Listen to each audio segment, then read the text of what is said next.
Breaking news updates. Pinangalanan ni Manny Pacquiao ang kanyang paboritong manlalaban sa lahat ng panahon.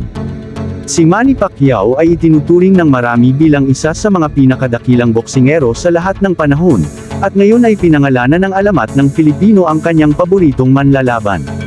Ngayong 44 na taong gulang na, nagretiro na si Pacquiao mula noong huling laban niya kay Yordenis Ugas, na nagbigay sa kanya ng ika-8 pagkatalo sa 72 labanang karera. Noong panahong iyon, nanalo siya ng maraming kampyonato sa mundo sa 8 iba't ibang klase ng timbang at tinalo ang mga tulad nina Ricky Hatton, Timothy Bradley, Keith Thurman at Shane Mosley kahit na sikat na natalo kay Floyd Mayweather sa isa sa pinakamalaking laban sa lahat ng panahon noong 2015. Ang pinakahuli ay nagmula sa Boxing King Media na nahuli ni Pacquiao na inakbayan si Prince Nast, bago gumawa ng deklarasyon tungkol sa kanyang gustong pugilist. Ito ang paborito kong boksingero. Kasim Hamd, sumagot si Hamd ng mataas na papuri. Game changer. 8 beses. 8 magkakaibang timbang. Binago niya ang aming sport magpakailanman. Ito ay ang katotohanan.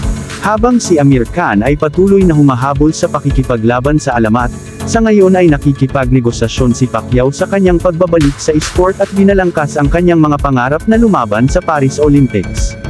Sa loob ng maraming taon sa nakaraan, ang mga profesional na boksingero ay ipinagbabawal na makipagkompetensya sa Olympics bagaman mula noong 2016 Games sa Rio nang gumawa ng mga reforma ang iba. Nagbago ang panuntunang iyon kasama ang utos na ang mga lalaking atleta ay dapat magsuot ng protective headgear sa mga laban. Maging matagumpay man o hindi si Pacquiao sa kanyang mga pangarap, oras ang magsasabi. Isang malaking hanay ng mga boxing world champion mula sa iba't ibang mga taon ang lahat ay nagtipon sa kamakailang kaganapan sa Tyson Fury vs Francis Ngannou at maraming mga clip ng kanilang pakikipag-usap sa isa't isa ang lumabas, kabilang si Kasim Hamd na nagsasabi kay Riddick Bowe na matatalo siya kay Lennox Lewis kung mayroon sila kailanman nag-away.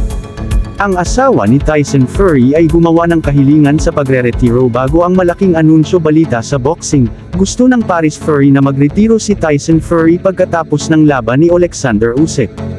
Ang Gypsy King ay naging sentro ng atensyon mula pa noong kamakailan niyang tagumpay laban kay Francis Ngannou. Inamin ng asawa ni Tyson Fury na gusto niya itong magretiro pagkatapos ng nalalapit niyang laban kay Alexander Usyk.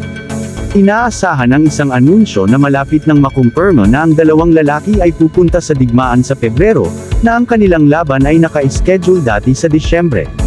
Gusto ni Fury ng mas maraming oras para makabawi, gayunpaman, na naiwang bagbog matapos ang kanyang kamakailang tagumpay laban kay Francis Ngannou sa Saudi Arabia. Ang usapan tungkol sa 35-year-old na magre-retiro ay hindi pa na-dismiss ng kanyang manager.